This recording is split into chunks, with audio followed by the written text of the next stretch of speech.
This might be over pretty quickly now if Seoul can strike yet another. Ooh, but Florida responding in a big way. My God. Vic fighting the duel here. To the skies goes Zunba. That's going to be it. A really solid attack round for Florida. Florida's doing so much work right now. Seoul will take the series. A pretty resounding win for Florida Mayhem. Seoul Dynasty. They're not done yet, Matt. We are back live from the Blizzard Arena, and what a hump day we've had so far. How are you guys doing out there? We got some fresh faces jumping out of work early to come watch the action live here in Los Angeles. And if you're just joining us, it was the Philadelphia Fusion walking away with a 2-1 victory over the San Francisco Shock. Now we're going into our second match of the day. Florida Mayhem is 0-2. They're going up against the 2-0 Seoul Dynasty. And once again, I brought in the analyst desk. We got Brent, Sideshow, and Zoe is back with us once again. Yeah, I'm super excited to be back here and super excited for this very match because I happen to know that Seoul is bringing something new to the table. Ooh, geez, aw. I'm looking forward to this matchup. Sideshow, before we get into game number 2, for anyone that missed the first match and needs to go back and watch VODs, which of those 4 games do you watch? Oh, which do you watch? I think watching Oasis and just seeing the phenomenal performance of Shadowburn and Carpe and how that duo works. And you also got to see Fraggy on Reinhardt. Fraggy, if you know me on Reinhardt, that was fun. So I think you would go back and watch that. I'd make an argument for Iconvolt in particular. I think Carpe's performance, outstanding stuff. Like we mentioned him, MVP player of the game. The guy's a crazy hit scam player. It's got to be Iconvolt for me. I can vote for you. I like it. There's a lot of great plays so far, and I'll be honest, right now we are buying Seoul Dynasty some time before these walkouts. So I know a lot of people just watched that last segment. So far, let's talk about players that are in the running for MVP. It's only been 1 week and now 1 match here in week number 2. We're about to see Florida Mayhem, Seoul Dynasty. Any of these players in the running for overall MVP? Yeah, for sure. I mean, you've got the entirety of Seoul Dynasty as a roster. They have such incredible players across the board. They're all going to be contenders for this MVP spot at the end of the day. And they're coming up against Florida Mayhem. Florida Mayhem have also got Logix. They've got Tavik. Anyone could really step up in this. You're pretty loose with your MVP awards, aren't you? Hey, I Here's an MVP. They're all over There's the an place. MVP. For me, it comes down to 3 players, I think, on Seoul Dynasty that you really have to be looking out for. But as their performance over the entire season goes, I'll be watching Fleta. He's been phenomenal so far. Ryuje Hong has always been an amazing player and is part of why the core of this team works so well. And Toby as well is excellent and really part of why that support duo and why Jae Hong's able to get so much work done. Fantastic players to keep your eyes on moving forward. For now, let's catch you up with the schedule. As we mentioned, we started here with San Francisco going up against Philly. Well, it's Philly now improving to 2-1. Seoul Dynasty looking to be the first team to go up 3-0, and they're going to have to get through Mayhem to accomplish it. So let's start things off here by welcoming our first team to the main stage. Please give it up for the Florida Mayhem. Now Florida is coming into this match led by the big man Swoosh. Look at Tim's shoulders. Maniton's got the wiggle down. Now Florida, they've lost both their matches. They fell to London and Boston, but they did manage to take a map off the all-Korean lineup from the London Spitfire. So Sideshow, let's look back. We've seen 2 matches from these guys. What issues have they had? This team seems to be struggling to find their style in this meta at the moment. They've always been a team that seems to get a lockdown on how to play in a certain patch and then perfects it. But at the moment, they're struggling. We've seen their supports, a lot of hero swapping coming out from Zebasai, and Zebasai and Zupe in general just aren't having the same punch that we've seen from a lot of other kind of Zen Mercy combos, throughout this season. I think the player to watch is the guy on your screen. He needs to step up and have MVP level performances. Tweak has to go huge here. Yeah, and one of the players who definitely had those kind of performances was Logix. He was one of the main reasons why they did win that 1 map against the London Spitfire, and that's something Boston Uprising really had to, give credit to. They tried very hard to shut down Logix, and that's how they actually managed to have such a convincing 4-0 result over the guys from Florida Mayhem. Gonna need big games out of your DPS players. Keep your eyes on Tavik and Logix once again. As you look at the starting lineup, who are you keeping your eyes on, Bren? For me personally, I think Saicha's already hit the nail on the head. Tavik, he needs to step it up. I want to see him in this game having a strong performance against one of the best teams in the league. Florida Mayhem's coming in prepared. They'll need to get everything on the same page if they want to take down their opposition, though. It's time to introduce arguably the strongest team in the Overwatch League. Give it up for the Seoul Dynasty. Seoul coming into this match unbeaten so far with a 2-0 record. First, they took down the Dallas Fuel on our opening day in an epic 2-1 match. They went on to defeat the Gladiators 4-0. So, Bren, let's talk about Seoul.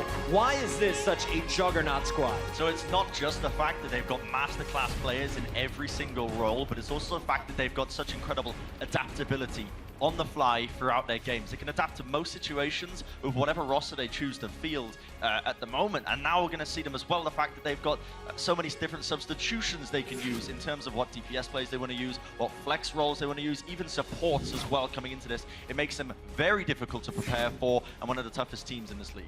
Yeah, we saw just during that walkout some unfamiliar faces. We're going to see Guido and Zephyr in the lineup for today. And the coach told me that they plan on using more of their subs this week. So we're going to see a lot more of that. And the future lineups will actually be based on the performance these new players are showing during this week. And surely that means that we're going to see a lot of really good shows on that stage. It's good to see Kuki back in the lineup as well. It looks like Miro is on the sideline, at least for this first match. Sideshow.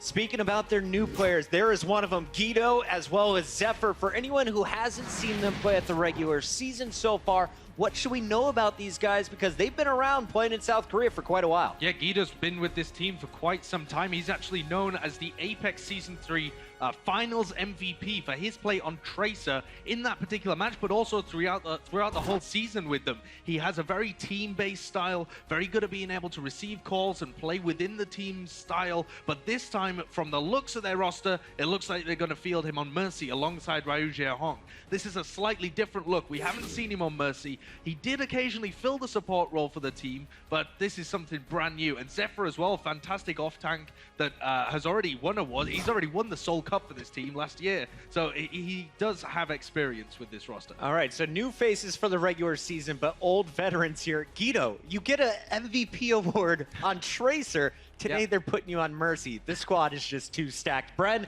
let's talk about how you overcome this stack if you're the Florida Mayhem. If you're looking to take down the top dogs, how do you get the job done today? Yeah, so I mean, we briefly mentioned, we touched on it in previous games as well. Fleta is one of the star players for Seoul Dynasty, and I feel like they need to, in the same vein that other teams try to shut down Logix on the Florida Mayhem to try and bring his team down, they need to do the same for Fleta now. They need to shut him down, make sure he doesn't have these incredible performances he's had, and maybe then Florida Mayhem will find a weakness that they can exploit and hopefully win a few matches. So is this even possible? How do you shut down Fleta? Honestly, this is going to be really, really hard. That means Tvik has to go toe-to-toe with him, or they need to find a way around that to somehow devote those resources to actually shut down Fleta. It's not going to be easy for them. However, Seoul, I did talk to them. They did say that one of the biggest strengths Mayhem always had and will always have is the team cohesion. Those guys have been playing with each other for a long time. So let's see if that's going to work in their favor, going up against some of the players from Seoul Dynasty we haven't seen, so maybe they can take advantage of that. All right, it's the third matchup for both of these teams. Here's a look at our starting players. Florida Mayhem, Seoul Dynasty, ready to go right now. Let's send it backstage to our casters. We got Mr. X and Uber. Now, Matt, is there any universe in which we can't kind of liken this particular matchup with these rosters to the Rams' last game of the normal season against the 49ers, where they got smashed, but they didn't play any of their starters? Is this Seoul Dynasty just letting go of some of the bigger names and giving them a bit of a rest? I don't know, because they still have Jae-Hung in the lineup, right? You still have Fleta, Munchkin as well. You know, these are guys who are going to be pretty consistent for Seoul Dynasty throughout the season. We can take a look at some of the maps we're going to see in this series, kicking things off with Dorado.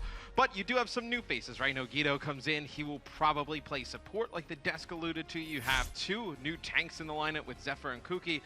So it's interesting. They're playing around with some of the pieces, seeing what they got.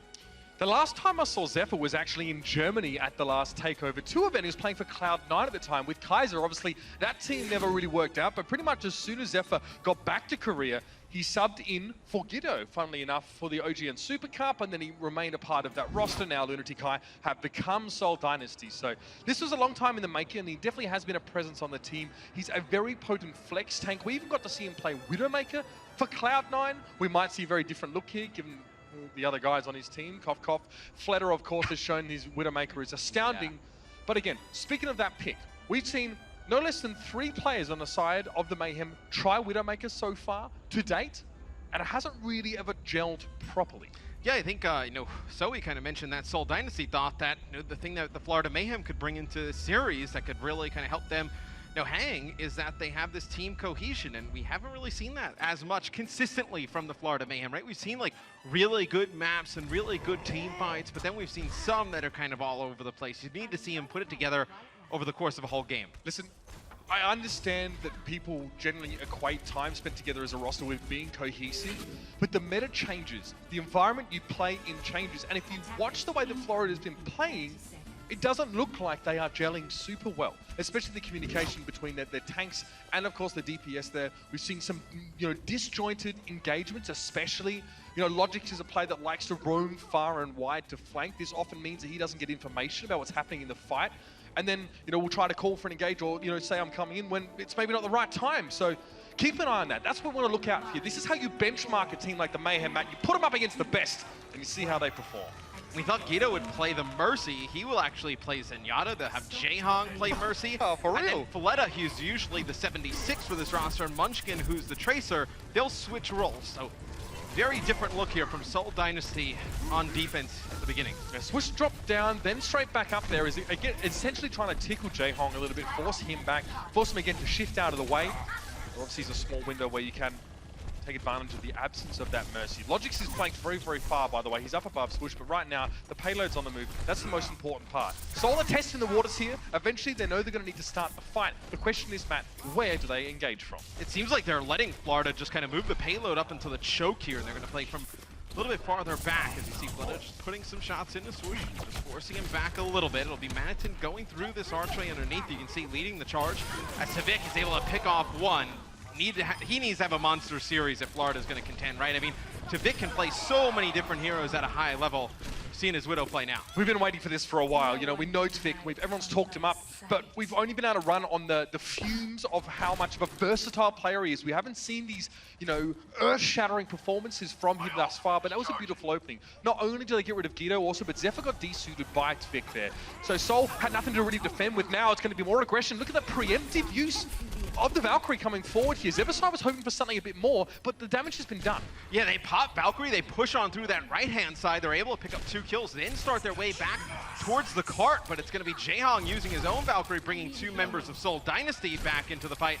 May have been a little bit too early on the Valk for the Florida Mayhem. Zebo's able to bring Logix and Zupe back in, but see if that's enough. This has been good stuff so far. No one's been able to really tickle Tavik at the moment. You saw maybe a token attempt by Fleta to get up towards him, but it's not been enough. They get the checkpoint, and the Transcendental is also used by Guido. Seoul Dynasty go through both of those support ultimates and get very little done with it. This is good time to start for the Florida Mayhem. Yeah, that's huge for Florida. I believe Guido actually used the Transcendence, thinks there's going to be some players there for Seoul Dynasty to get back onto the payload, and they just back out. The payload just had to move basically an inch at that point to take checkpoint A. So it'll be Florida Mayhem taking checkpoint A, 4 minutes and 15 seconds. A lot of time here. Keep advancing the payload. Fleta now will go over to Widowmaker, try and battle Tavik. Yep, Manitou was hoping to provoke something like this, actually, just by testing that high ground, maybe, getting Kuki to try and jump down. They weren't able to pick off that Winston entirely, and Zephyr's going to be able to get back to safety. But Florida are essentially unscathed after that first little testing of trading of blows. Tavik might be in trouble, though. He's cornered in this room, maybe slightly out of position. Gets the health back with a Primal Rage. He's going to be pasted up against the walls. One of the more macabre minerals you're going to see in this game. But still, it's just the one. Swoosh now falling to the tactical visors. So we are seeing Seoul dig deep in the pockets here for some ultimates, man. Yes, Zebasai does use Valkyrie. He's able to bring 1 member of the Florida Mayhem back up into the fight. The payload still advancing here as Manitin staying alive on it. Not for long, though. He will get demeched. I believe you just had Munchkin on top on the 76, just doing so much damage from above, and Tavik still running the Widow. Maybe you see like a Genji here if you really want to try and pressure off that high ground, because we saw in that last fight with Swoosh and Manitin, they went up top. I believe Logix on the balcony was going up top as well. Tavik was just an easy target for the tanks of Seoul Dynasty down on the ground. For an attacking Widowmaker, your sightlines aren't nearly as good as what you would have on defense. Tavik kind of has a set up on the archway from the first door where the checkpoint is, or in the low ground. And Fleta has a few more options here. Obviously, in my opinion, a peak angle advantage. He can peek over and not so much of himself is showing. Infocyte time's out now, and Seoul purely use that for reconnaissance purposes. No attempt at starting a fight as of yet. Fleta's still looking for Tavik. Yeah, but look at this angle that Fleta can take on Tavik. Tavik is in such a tough spot, just shooting up after the high ground. Not many angles he can go to. You see Manitin there launching a self-destruct into the sky. He hits those. Yeah, Fleta hits those. Tavik actually takes out Jaehong, so Seoul, they'll lose their Mercy. There you see Fleta able to take out Tvik. Knew he was roaming around in that courtyard. Fleta with another. Oh, make it 3. Yeah. The guy's got too much space to work with. You can see that the rest of Florida, when Fleta knows that Swoosh is actually jumping back down to the rest of his team with half HP, he knows he's not about to be threatened in the next, 3 to 6 seconds. There's no one on Florida that can really get in his face. So he peeks aggressively. He starts, really getting out over the edge and knowing that he can stay out in the open for prolonged periods and ensure he's getting these big kills. Fleta's able to take out Tvik yet again. So it's such a difficult Widow versus Widow battle. We talked about it from the offensive side to defense. Now they get everybody back up here. The Seoul Dynasty. You have your Valkyrie, you have your Tac Mines, you have your infrared sight again. Tvik's going to get his now. He's going to use it. So Mayhem going to get a ton of vision. It will be the same thing out of the side of Seoul Dynasty. Zebo does have this Valkyrie for the Florida Mayhem. We'll see when he uses it. He's going to use it to attack. Manatee dropping down now. We're going to self-destruct here for Zephyr if he chooses to use it. Pushes back away, so it's time for Fleta and Munchkin to get a bit more aggressive from the high ground here. Munchkin low, forced to back away though.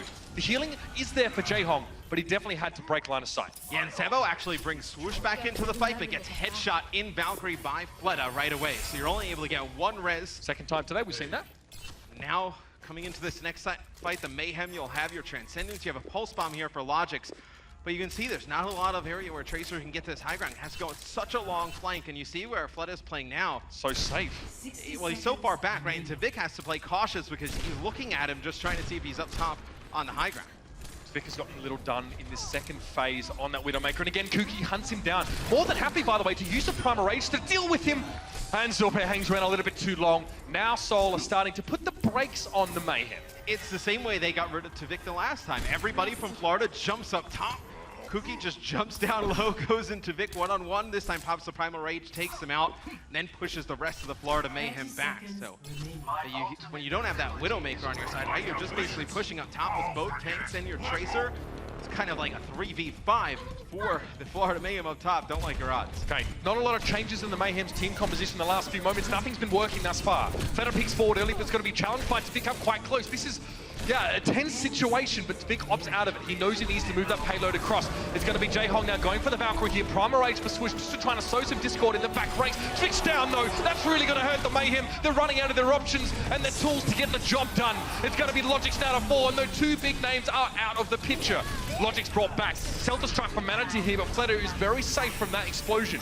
You can see that Zephyr's going to play in that low ground here with Kuki. The Transcendence doesn't bother them too much. They're not trying to get killed, they're trying to stay alive and hang on.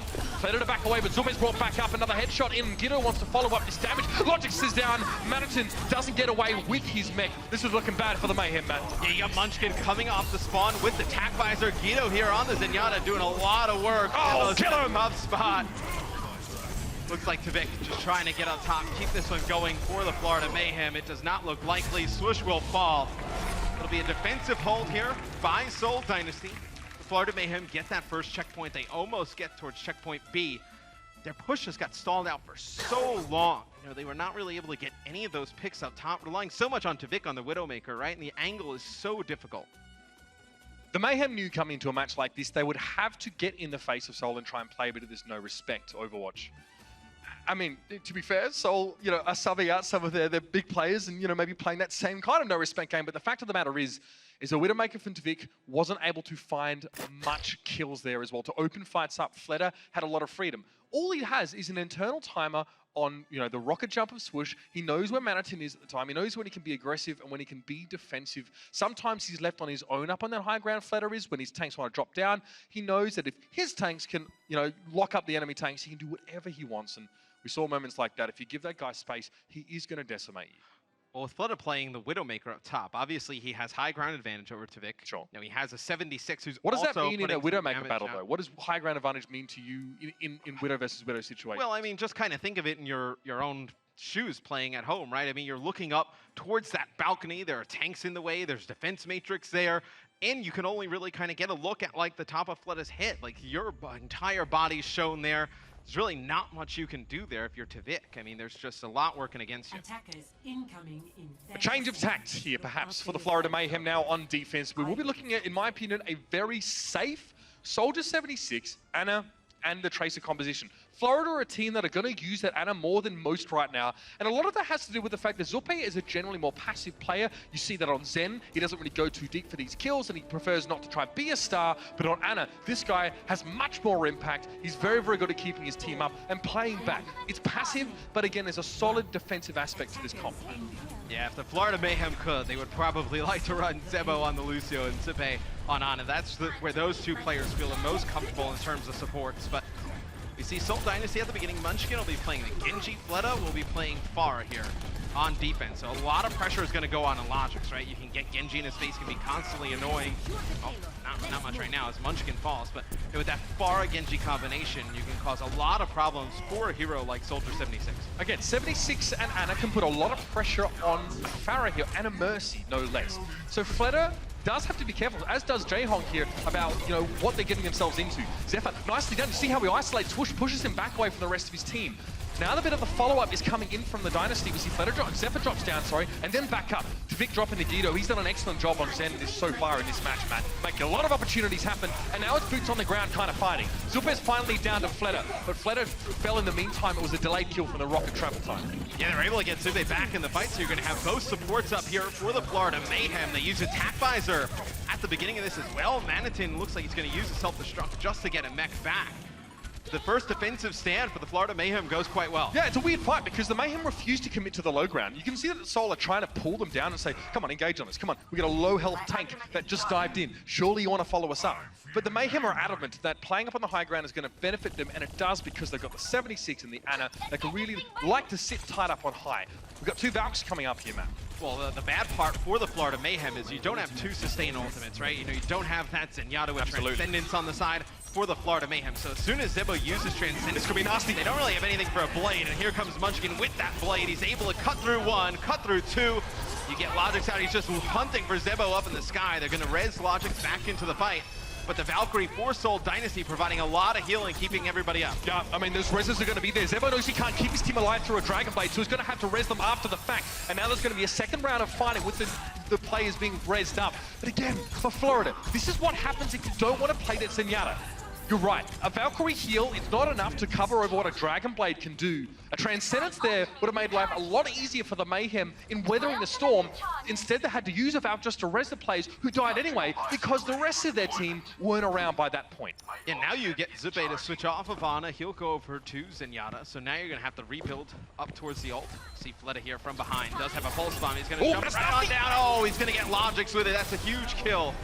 Logix did have Attack Visor. Maybe you would have invested into the fight if you're the Florida Mayhem, but just both tanks for the Mayhem here on the payload. They will both fall, so Seoul Dynasty should be able to take point A. Confident play. The Dynasty were already flanking behind the Mayhem before they got in that first checkpoint. It was unlikely that the Mayhem were going to expect that kind of aggression. Now Tvic's going to switch over towards a Widowmaker now, try and make use of the high ground in the same way that Fleta did previously. And Munchkin's going to have a blade for the next fight.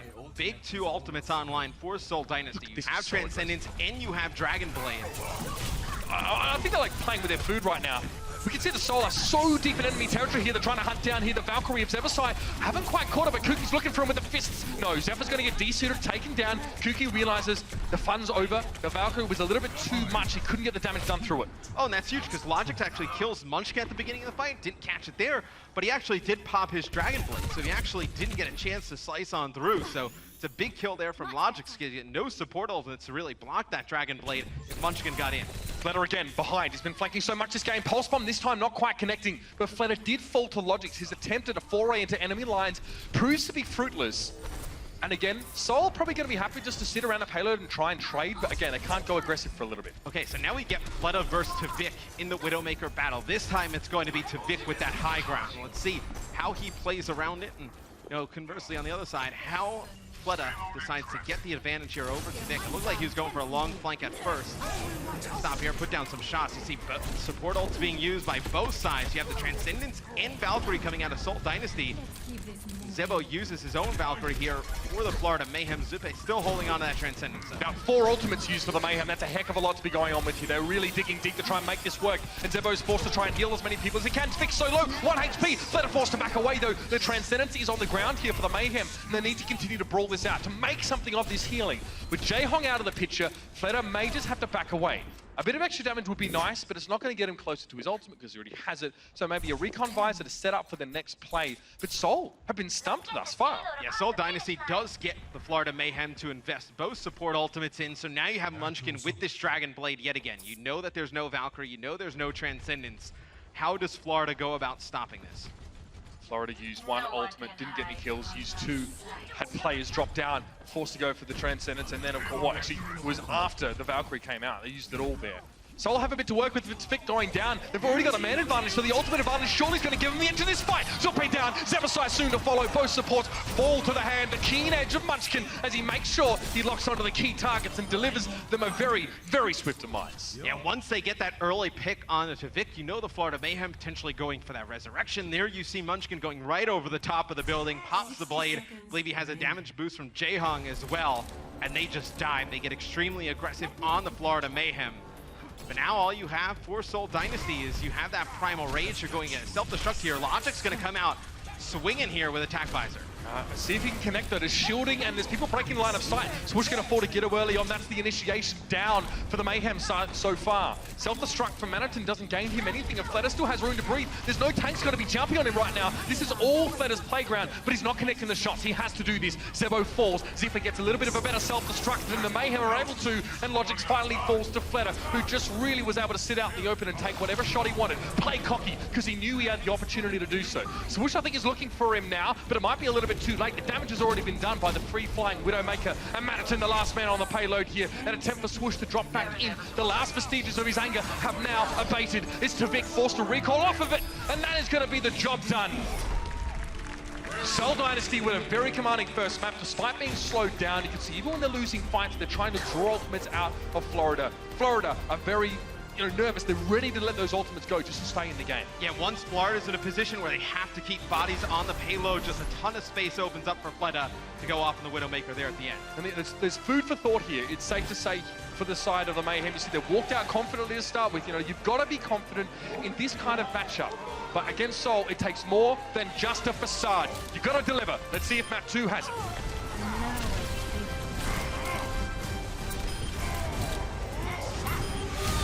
The Overwatch League is brought to you by Intel and Omen by HP.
the most successful players in Overwatch history. It's the Seoul Dynasty. It's going to be fantastic to see. 우승해서 서울 다이너스티라는 이름을 널리 알리고 싶습니다. 당연히 저희 팀이 가장 잘하는 팀인 것 같습니다. And they have added some unbelievable DPS players. Letter before is a guy to watch.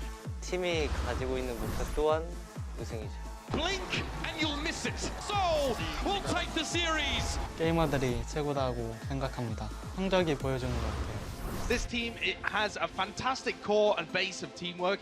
개인 목표는 역시 세계 최고의 플레이어가 되는 게임 목표 역시 세계 최고의 팀명이 되는 것입니다.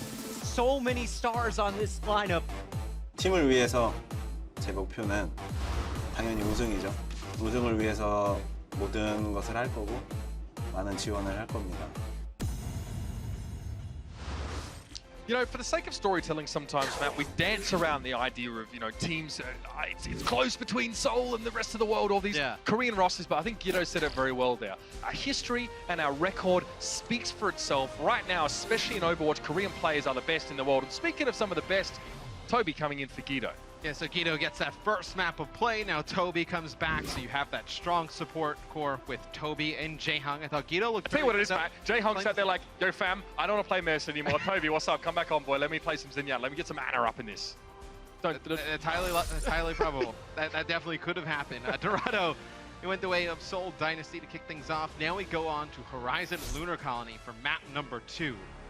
You know, Florida Mayhem, they were pretty competitive there in that first map. I think they've been pretty competitive in all their series. It just, it seems like one or two fights just don't go their way, and that's when things spiral out of control. They can never really get that big, hold, so to speak. The Mayhem haven't had it easy in the start to this season, of course. If you recall, they went up against the Spitfire earlier on, and they actually beat them on that Dorado map. And it does look like it was a map that maybe, you know, they were looking a little bit better on, but I've had a chance to spend a little bit of time with the Mayhem over the last week or so, and there's definitely a lot of things that they're actively trying to work on. They're aware. Horizon Lunar Colony, a map for them, which, you know, as far as history has spoken, has not been stellar.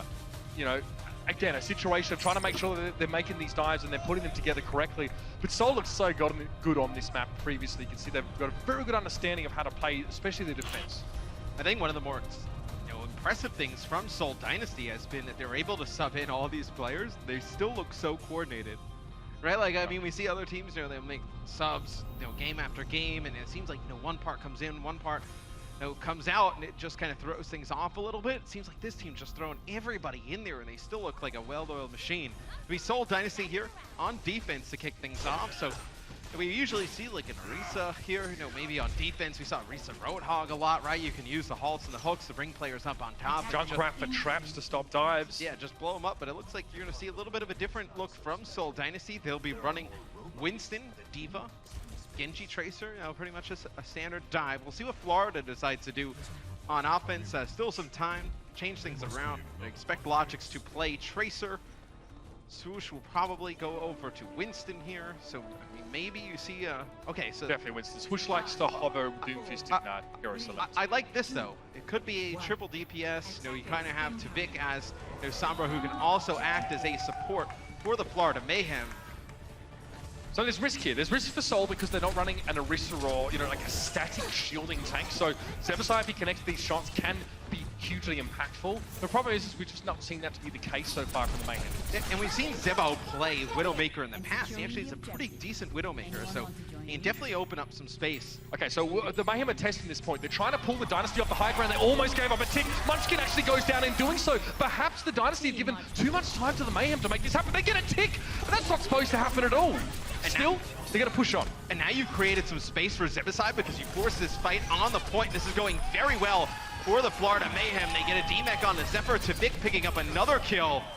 So it looks like the Florida Mayhem should be able to take point A very fast. We're going to be poring over that clip a little bit in the future, I think, because the fact that they get the first point against a team like Seoul Dynasty without having to use an EMP is astounding. It was a mistiming and possibly even miscommunication from Seoul. Perhaps we are starting to see some of the weaknesses, the cracks in their armor. The Mayhem have already moved on to the second point. They're trying to use this momentum. They know they're on a roll. EMP is going to be available for Tavik, but he backs away, not wanting to use it yet. He may sneak in from the lower levels. It's trading here. Zephyr getting himself desuited. Swoosh, ooh, almost too late on getting out here. I don't know if he's actually going to make it. He does, but only just. Yeah, they lost Zipe at the beginning of that fight, so not going to go in without the Mercy. Invest any ultimates there.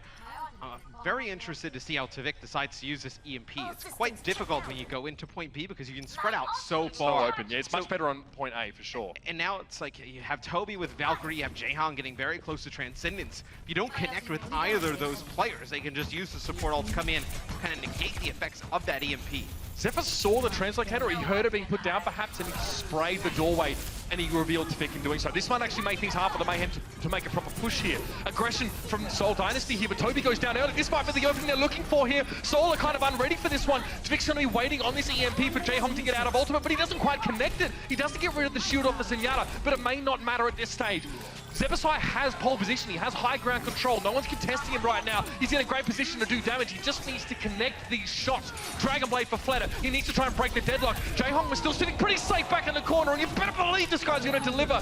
He found Zebasai and Zulpe there with those 2 kills. A fight that any other team would have lost. The Dynasty dig their feet in and hold. Well, it's because Toby's allowed to come back into the fight off spawn, use Valkyrie and get in and get those 2 reses. Brings Jaehyung back into the fight, Fleta as well.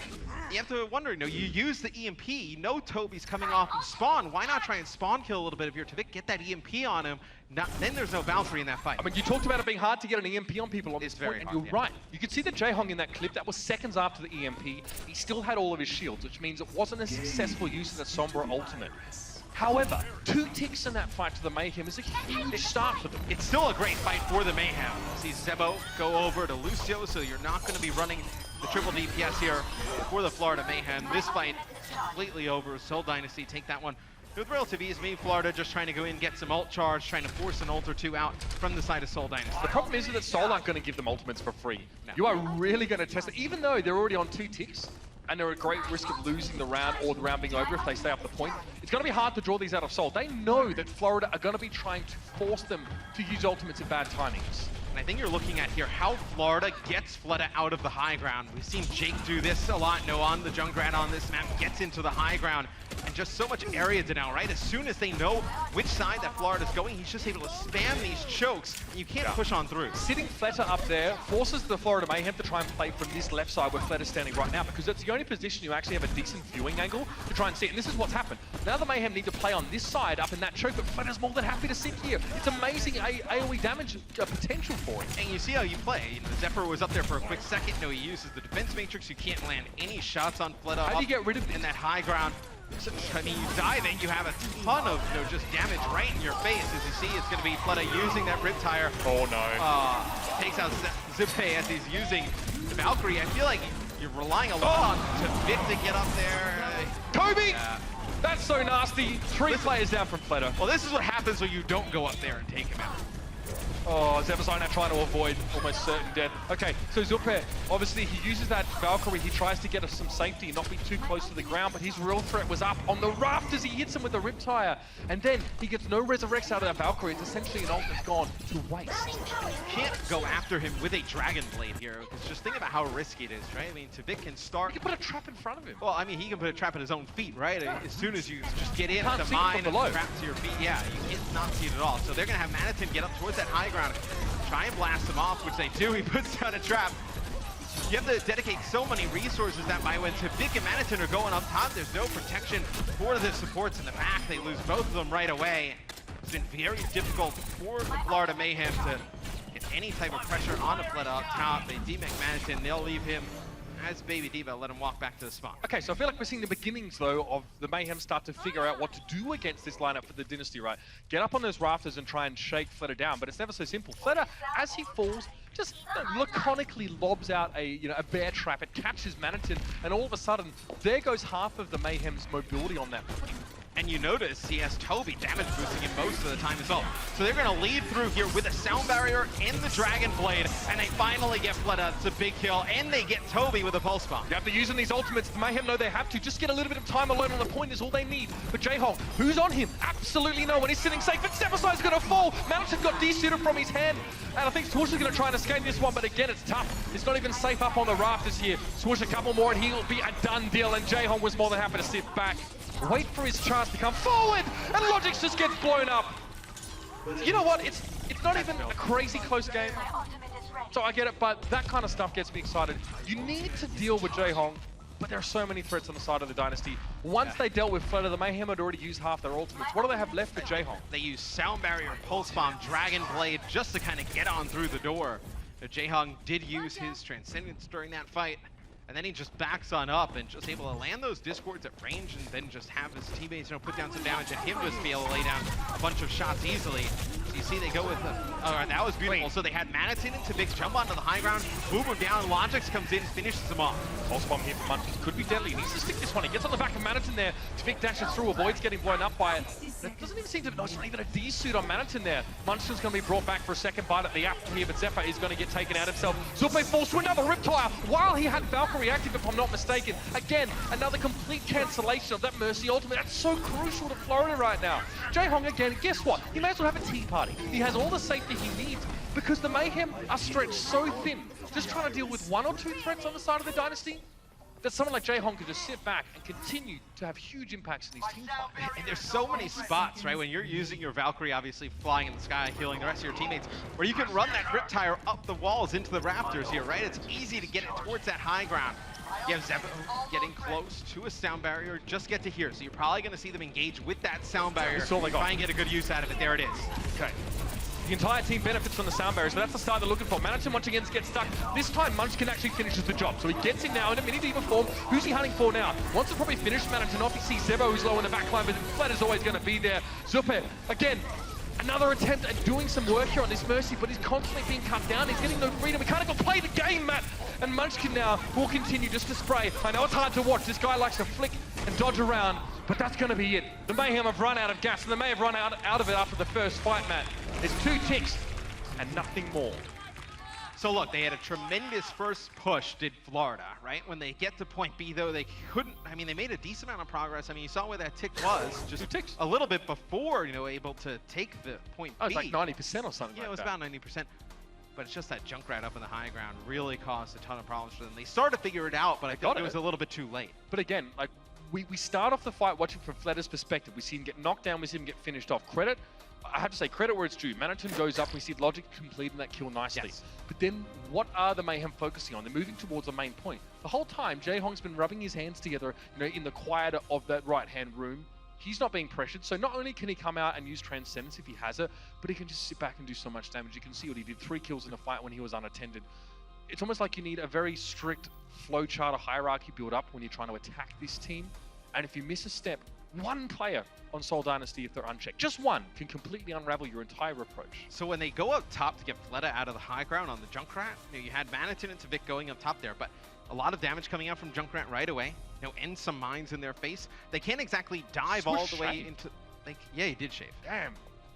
Spelled young. So that's what you think about while I'm making my point, is you're just staring sorry, at... No, sorry. I was looking at you actually thinking what you'd look like if you shaved. No, that's not going to happen. Not going to happen here. But when they go into that high ground, like I was saying, there's just a lot of damage coming out of Junkrat. So Tavik on the Genji, Manitin on the Diva can't exactly just keep going into that backline to get the supports, because those guys are pretty weak. They have to back out a little bit. Tavik picks up that 1 kill on a Fleta, then doesn't just dart into the backline, right? Maybe that's where they need to have Logix. If he's going to be the one that takes out, finishes off Fleta, he needs to keep on going, go after the supports. So now the third of our Widowmaker players in this series already for the Mayhem is going to be Logix to step up. This allows Tavik to play the Junkrat here, and this is very much that anti-dive composition. This is the composition that the Philadelphia Fusion sort of ran themselves into time after time in their harsh loss last week.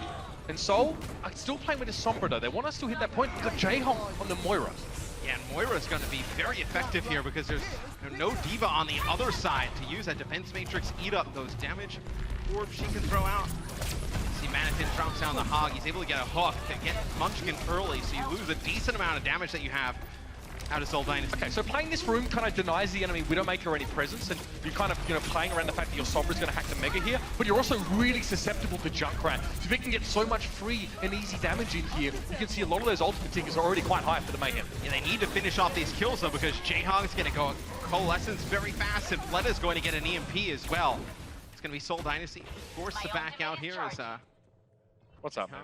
Yeah, what's a quiet time? It's a time to think. Gonna heal himself out here. Yeah, knows that he's contemplating the stars. Oh, maybe he's not that safe. You see Zippe coming flying out on the Zen. He's gonna go back inside. Oh, here. that stagger's nasty. Yeah, that is huge. So now Seoul Dynasty going to have to wait for Jaehong. He did have a coalescence here. And now, no, denying them that area, that bottom room, they're not able to build up towards that EMP. Jaehong was out there looking for Krypton, by the way, trying to find his way back home, you know. So now we have a little bit of a slow pace to start of this game. Florida, you have a lot of ults coming in the next fight. Both support ults, plus a Riptire, you're going to have a whole hog as well. Ooh. One player goes to the point there for Seoul, trying to force some members of the Florida Mayhem down from the high ground, and Logix takes out Toby. They're crossing that gap there where Toby just fell down. It's tough when you don't have a tank, a shield tank, I guess. Zephyr now forced to back away, getting hooked in. Always makes life hard for him. You can't block a hook with defense matrix, by the way. He's desuited. So, you know, very indignant. Zephyr's going to try and, you know, accost someone on the side of the Mayhem and try and get some ultimate percentage, but he's going to drop down. That's a good result. Get rid of the mini diva just as she's about to get back in the suit. And Florida are doing a good job of shaving the seconds off the clock. Seoul Dynasty has built up a ton of ultimates here, though. You have the Coalescence still. You're going to have Sound Barrier. Kuki, Jaehong, and Munchkin behind enemy lines here. So you still feel good about these ultimates up against Florida's? We'll see if the pinch comes in. I mean, Florida has that Riptire, Whole Hog, and you have Swoosh with that Supercharger. The Orisa ultimate just gives that damage boost to everybody. With that bongo fan. Oh, Logix. First pick already. Picks. And just all this work of Seoul trying to get to the backline. In fact, they might commit to this fight because of the EMP. You can see Munchkin's already jumping on Zuppe, maybe getting position, but he was so low in HP. Zephyr's going to fall now as well. Logix is starting to step up here on a very important stage. Jaehong only gets a supercharger with the use of his coalescence there, so it's safe to say value not achieved. Kuki gets caught out. Jaehong's got to be careful not to get staggered. And this is not a great look from Seoul right now. It's not working. They've used a couple of ultimates in that fight. They're going to be relying on an EMP sound barrier combo, but Florida still have so much to work with. Logix has been huge in the second half here for the Florida Mayhem. Saw stats, I believe, 8-0 right now. And just these first picks early in fights, they allow you to hold on to a lot of these ultimates. And right now, Seoul Dynasty in a lot of trouble, Mitch. You see Jaehong will go over to the Widowmaker, so you get a Jaehong versus Logix Widow battle. It's Fleta still with this EMP. Fleta needs to make a huge play and get a lot of value from this EMP. Okay, Logix misses the opening shot. He was trying to get rid of one of those Seoul players, but now he's going to have to deal with just getting some damage off from this side. But Munchkin's already found two. Swoosh and Zebo to go down. Logix is going to get pressured. Just a little opening is all the Dynasty need to press forward now. Devik gets his one kill of that fight there. Fleta did use his EMP already, though. A defense matrix is going to make him a very sad run. The Trash Mouse is not able to get any damage done, and the Mayhem are going to be shunted off that first point. Finally, Seoul get on the move here. We're down inside 5 seconds, but now they get that 4-minute boost, they're ready to roll. It's incredible they're able to turn fights like that in their favor, because Zebo doesn't get hit with the EMP. He actually is able to get his Valkyrie out, and then Munchkin just mows him down. They take out out 3 players there. What Seoul did right, though, Matt, is that they went from the Mayhem, instead of trying to get onto the point and sneak on there, they actually got aggressive. They took the ball by the horns, and they want to find out, even though they're using Sombra aggressively. Well, especially because when they have the Orisa on the side of the Florida Mayhem, if you get behind her shield and just dive on her, make her look all different types of directions, it's fairly easy to take out. She's not very mobile, right? Super susceptible. Not mobile at all. Fleta's on the point, more than happy to face down Logix, but now it's going to be Zuppe with the Transcendence. Logix won't be benefiting from this at the moment, so he is still a bit vulnerable, but Fleta, I don't think a targets to look for here. He doesn't quite get up as high as he would have liked. A bit of burst damage is going to force him to respect here the big monkey that's trying to pressure him down. Again, a couple of shurikens in there, but we're noticing that Fleta's not really been able to find his targets. Now with a bit of help though, he's found Swoosh away with shuriken, claims the life there of the Winston player. Devik hoping to get something with the Riptide, but it doesn't work out, and now Seoul are starting to turn a drop of water into an absolute flood. Manaton desuited there, gonna be taken out surely in the next few moments. This seems to be it for Seoul. They found their rhythm. They don't even need ultimates in this fight, Matt. That's what's so astounding. They play it safe. They play it cool, calm, collected, like only they know how. That's that second map now to fall again.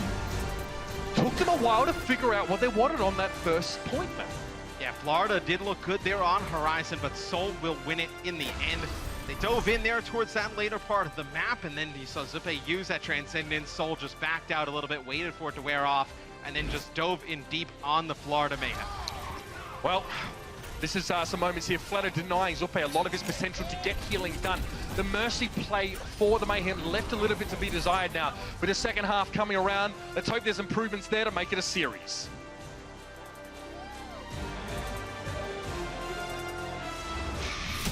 The Overwatch League is brought to you by Omen by HP and by Intel.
We're back live from the Blizzard Arena. Welcome back to halftime, everybody. I'm your host once again, Chris Puckett, here at the desk, and we are joined by Bren and Sideshow as we break down the action from our first half between Florida Mayhem and the Seoul Dynasty.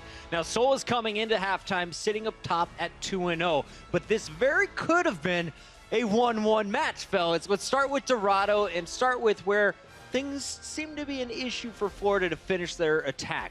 Starting with you, Bren, what did we see from Florida in their opening plays? Yeah, in general, Florida looked like they didn't really have much cohesion coming into this. They had the game plan in mind, and we talked about in the pre-show about how they needed to shut down Fleta, but however, they just could not do it. The guy had ridiculous statistics coming out of this first map. Fleta ended up killing Tvik 5 times, whereas Tvik only killed him once. And again, with Logix. Logix managed to kill him twice, but Fleta ended up on top with 6 kills against them. So both the DPSs on Florida Mayhem made attempts to try and kill Fleta, to try and shut him down so they'd have an opportunity, but it just didn't work out. Sideshow, coming into the match, we highlighted 2 new players. Guido and Zephyr were in the lineup for the first time during the regular season. How'd they perform? I was impressed with Guido's performance, actually, or rather particularly out of the 2 of them. His Zen play, we talked a little bit about how you were shutting down Logix and how Neko from the Boston Uprising managed to do that. And I think that Guido got the better end of almost all of their engagements. On this first half attack where Florida Mayhem were really trying to get into and around the side of Guido and basically the support line of Seoul Dynasty, Guido managed to get the pick off twice when Logix was trying to escape after an unfavorable engagement. Logix didn't manage to pick him once. So with Logix taking these big flanking routes and trying to get the picks onto the supports, this kind of style, as Monty alluded in the casting, is not it's not the best approach at the moment because the Mercy can get the Resurrect, but also it seems like a lot of these Zen players have stepped up to the point where they can duel Logix and get the better end of it. What do you think of the Diva play so far from Zephyr, Bren? Actually, relatively impressed, to be honest. Coming into this, Zephyr was never really a player that performed particularly well, which means we raised question marks. You know, what is he doing belonging in this Seoul Dynasty lineup? Because it's full of these fantastic players. However, I gotta say, I was pretty happy with the way he performed. He's definitely playing like a Seoul Dynasty player. Maybe not onto the same level of Zumbi just yet. However, he showed promise and flexibility. It gives Seoul options in terms of what playstyle they want to run. All right, so Seoul takes map number 1. Now we're leading into Horizon Lunar Colony. What were your thoughts coming into this one, Sideshow? Coming into this one, I think that Florida Mayhem had a couple of kind of pushes and strategies that hadn't worked out perfectly well. They have struggled a little bit in terms of their strategy and what they're bringing to each map. So I was surprised and pleasantly so to see that they performed so well, particularly on the defense, and they had a cracking opening, which I have a telestrator to run you through as well. So I'll run you through how this strategy runs on the Florida Mayhem attack. So let's take a look at where everybody's positioned. You can see here that Logix and Tvik being on the Sombra, are taking this big flank route. So they've come around this end and they are going to try and get on the point without anybody noticing them. At the same time, the tanks, both the Winston and Diva for Florida Mayhem, are positioned over here. And as soon as the cap time starts and Seoul Dynasty are forced to go onto the point, Winston is going to dive up the top. And then we're also going to have the Manatee, the Diva, come onto the point. So as we run this one forwards, you can see that as both Tvik and Logix flank from this right-hand side, they start the cap timer, 2 people on the point, so they've got it ticking up reasonably quickly. Munchkin on the left-hand side of your screen is forced to zip very quickly over to the point, use all of his blinks to get there, and just gets eviscerated by both of their hit scan prowess.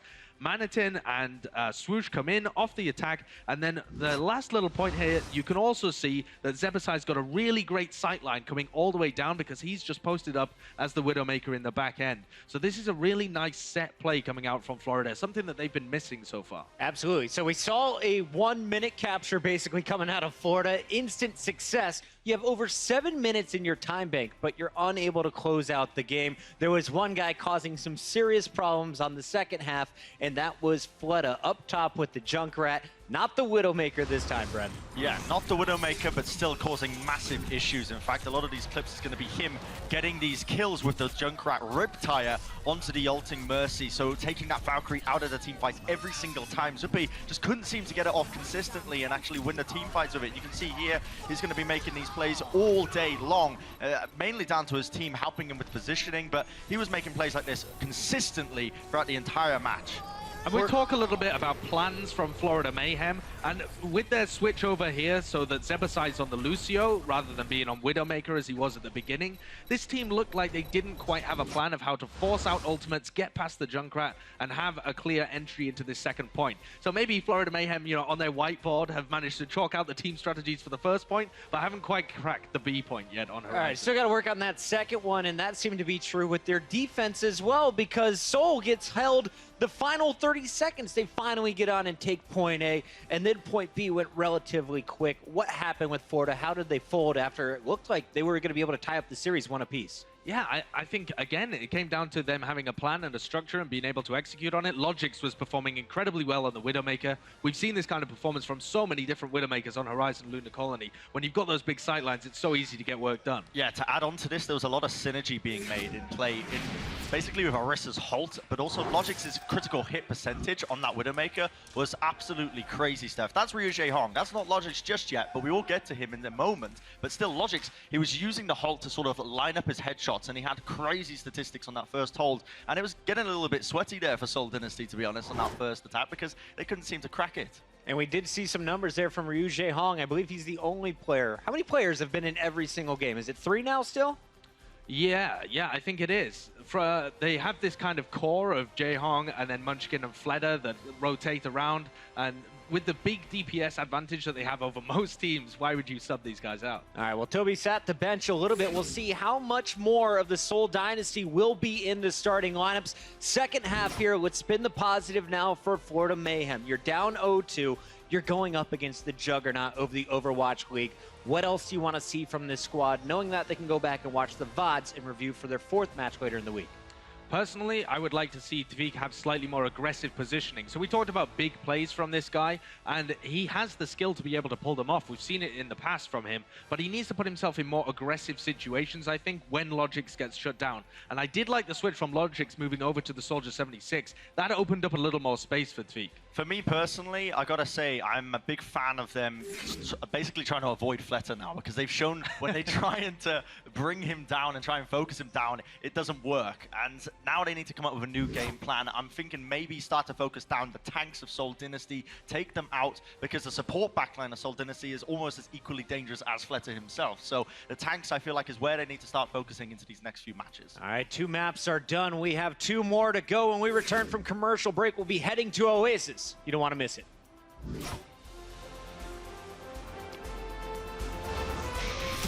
The Overwatch League is brought to you by Toyota. Let's go places.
league that offers opportunity for talented competitors to test and push our assumptions about how the game is meant to be played.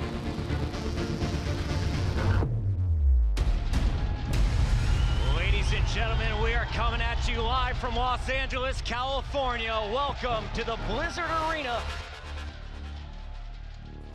That's right, Matt. We're into week 2 of the Overwatch League, and already it's been just an absolute blast. Quite a far cry from the LAN events we used to get for Overwatch back in the day. Definitely seeing a new standard here. Let's talk about this match. Okay, look, I'm watching social media. I do interact with some people, and a lot of people are saying to me, like, this obviously Seoul are trolling this game or they're not trying or whatever. I actually reject that opinion for multiple reasons. Firstly, of course, is that this Seoul roster is highly mixed up now as well. We don't know what their practice regime is like, and you can still use this as an indicative idea and also for benchmarking on a team like Florida. Okay, it doesn't matter who's playing, it matters what they're doing, it matters how they're doing it. And when people say that Seoul give up a tick on Horizon because they're trolling, no. They give up a tick because they don't expect there to be 2 players from Florida trying to back cap instead of 1. Bear this in mind, and let's now take this next match because we get Control, Matt, far more of a fundamental brand of Overwatch. Team fight after team fight. It's all about setting up, engaging, and finding the right targets. And this is where Florida has looked quite well on the Control maps. They're able to play a little bit more aggressive. You know, they're very mechanically skilled, right? With, you know, a great Tracer player like Logix, and then Tavik and the numerous heroes he can play. And they could see, you know, maybe Tavik comes out with a Pharah here on Oasis. There's some very good Pharah points, so they do have a lot of options here. Does the Florida Mayhem? Yeah, okay. Logix McCree was also one thing that we saw that worked really well for them on this particular map in the past. We're not playing City Center, by the way, guys. Just wondering, we're going to be playing on Garden here. So yeah, seeing that McCree from Logix is good. He's been quite consistent on that so far. It hasn't always been enough to make the big difference, but yeah, different look we're going to be seeing here. We're going to be probably seeing that Zenyatta with the Lucio thrown in the mix. Well, I was going to say that's a huge win for Florida as well. You can get Zebo Saya off the Mercy. You know, you can bring him back to Lucio. That's really the support that he feels the most comfortable on. And you can see, you know, what Florida, you know, looks like at their strength. So looks like now Florida Mayhem obviously still some time to make some changes. Looks like they'll be running Lucio Zen. You have Logix playing McCree. I wonder, you know, Tavik playing the Pharah without a Mercy here. You know, Fleta will have Jaehong playing the Mercy. That'll be a huge difference.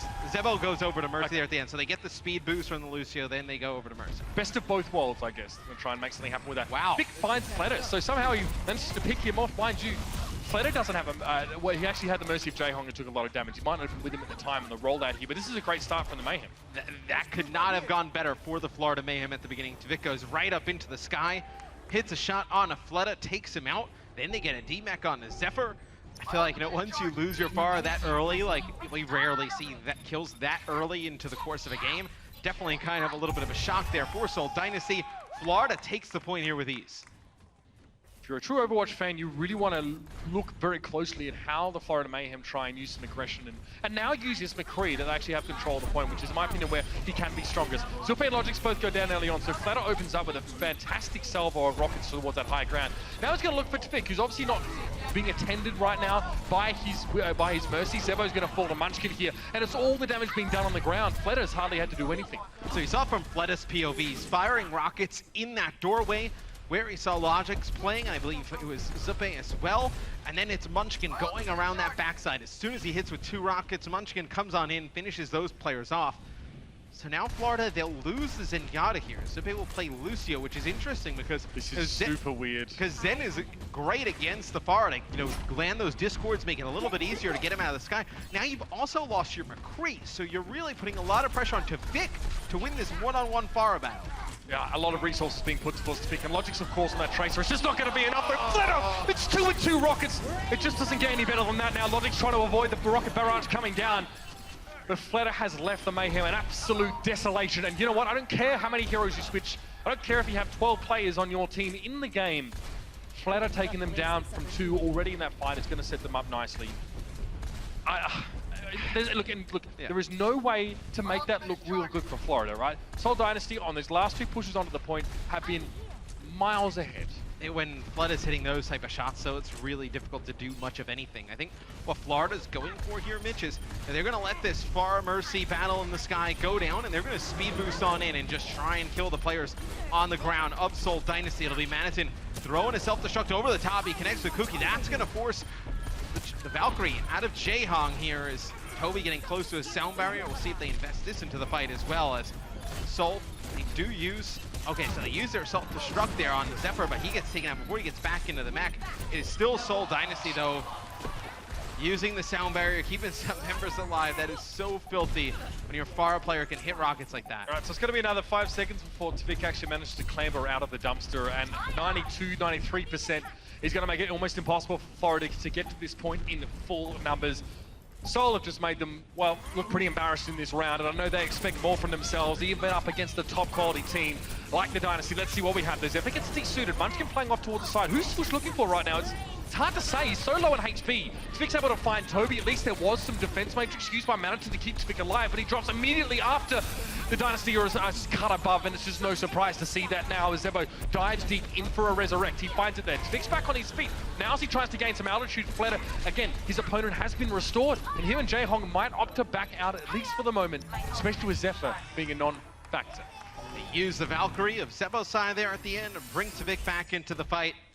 They ultimately end up winning it. So you do have Lucio sound barrier for this next fight. It's the only support ult on the table for both teams here, so you do have some more sustain coming out from the Florida Mayhem. Munchkin with a pulse bomb could be a bit of an issue if he gets behind enemy lines. Manitou would be loving an opportunity here just to stop the advance of Seoul before it really gets towards the point. Again, a self-destruct could really make life hard for Fleta. He needs to dump that altitude now and get away from the blast. And well, the bomb comes down sort of in front of the arch, so a lot of that AoE damage is kind of cut off there by the obstruction of the building. Manitou now has a bit of work to do to make up for that little play. He does get a sound barrier here that was Zuppet letting that one go, and he's found Kuki. The damage just thudding into the big, brawny body of that big old Winston. Manitou's looking elsewhere. Swoosh has found at least a decent opportunity on towards Zephyr, but that Pharaoh battle is still a factor here. It's still something to keep an eye on. Fleta now is going to get jumped on by Manitou. Finally, Tvik gets some help in that fight, and finally it goes better for Florida. D-suit here on Manitou though, and Tvik now has a bit of freedom to work here from up on high. You do have Jaehong though using the Valkyrie, bringing Fleta back on in. Munchkin's going to take out Swoosh. Well, it's going to hurt in the morning. You know what? That's insult to injury, my friend. Yeah, Seoul able to take the point back here. Fleta using the rocket barrage takes out Zebo before he's able to get back towards the point. It'll be Seoul Dynasty taking that one 100% to 86, so Florida did put up a very good fight. And if you think that the Mayhem are going to be satisfied with that, you're wrong. They're absolutely not going to be happy with that. The amount of times that, you know, the combination of, I believe it was Jaehong on the Mercy there and Fleta, you know, that Pharaoh Mercy for the Dynasty getting so much work done, whereas Tvik and Zebasai looked a shell of what they were being shown from the Dynasty there. They really need to step up there again. And the fact of the matter is, I'm looking at the Mayhem and I'm seeing players like Zopair on things like Lucio. Why are the Mayhem twisting themselves into pretzels to try and get a reasonable response to their team comp here? You know, they're trying to get a Mercy and a Lucio in there. It shouldn't have to happen if you've got super deep hero pools or even just deep enough hero pools on these players. Yeah, it puts you in a very difficult position. Does that. So it'll be Florida coming out here at the gate. Logics will be playing McCree.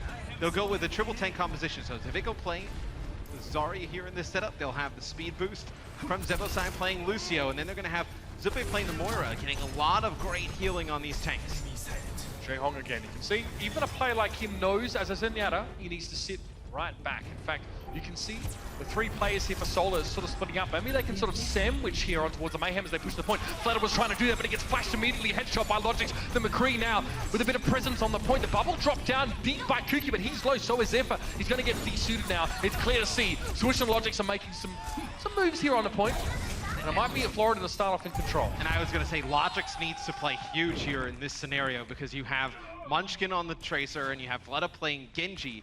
Just going to go all out assault and dive on for the Florida Mayhem. They get Kuki here late, so it's going to be able to play a little bit further up here with Florida Mayhem with all these tanks. But Logics needs to go big, needs to take out these flankers. You're going to see Fleta actually go for Reaper here. Reaper obviously excellent against the tanks that the Florida Mayhem are bringing into the game. Not necessarily excellent against a McCree, obviously, you know, at sort of, you know, as close across range, the point, flash, I mean, McCree can do a lot there. Even McCree can just give the Reaper some room, cut his damage down and get, you know, a good little range for his Peacemaker to really do work. Coalescence here for Zoppe now as well. Unfortunately, maybe the KO Ken wasn't enough times because it's Zebo and Swoosh to fall down. Wasn't able to follow up with the extra healing. Now forced to back away. Use a Biotic Orb on himself and Manitou. And again, Florida are waiting now. They're trying to stall this point out for as long as they can. Because Zubba's going to fade through the Dynasty just to keep that one ticking across. And it's not bad. This is the kind of map where you can sort of keep reinforcing. And Florida have made a decent start. The question is, Matt, now that Seoul have control, this is where the Mayhem have struggled in the last 2 rounds. Yeah, how do you break this if you are the Florida Mayhem? I think, you know, you're playing around to Vic, getting this Graviton Surge. 86% counting. You're going to have a sound barrier here. Use Deadeye and Coalescence in the last fight. You also have Earthshatter here from Swoosh. We'll see if he can find a place to land this as Reinhardt. Okay, they might actually have isolated Kuki here. Swoosh doesn't land the charge, so he gets himself a little bit out of position. You can see how punishing a mischarge can be for a Reinhardt. Self-destruct in, Swoosh is going to shield up here, but it's just really him that needed to be protected. The rest of his backline is being jumped on by Seoul. While Swoosh was busy trying to block that Earthshatter or that self-destruct, should I say, the rest of his team were getting cut apart. He falls to a pulse bomb. It's a long fight, and now the Graviton Surge into Vic. We need to see a difference made here, and maybe we have it. Manaton comes in. He actually gets a self-destruct kill on towards Zephyr, and that was when Tvik went for the grab. It's been a long time, Matt, since I've seen Tvik on this Zarya pick, and it's actually looking good so far for Florida. As soon as the Transcendence wears off for Seoul Dynasty, you drop that grab down, you're able to follow it up with a lot of kills. So now for Seoul, you have your Valkyrie with Toby. You do have Fleta with that Death Blossom. You know, with Logic still able to flash, you know, the Reaper out of that. Get interrupted. There's no Zarya to bubble Fleta to prevent him from getting CC'd. We'll see how they decide to use it. Here comes the push from Seoul Dynasty. Logic's able to take out Kuki at the beginning.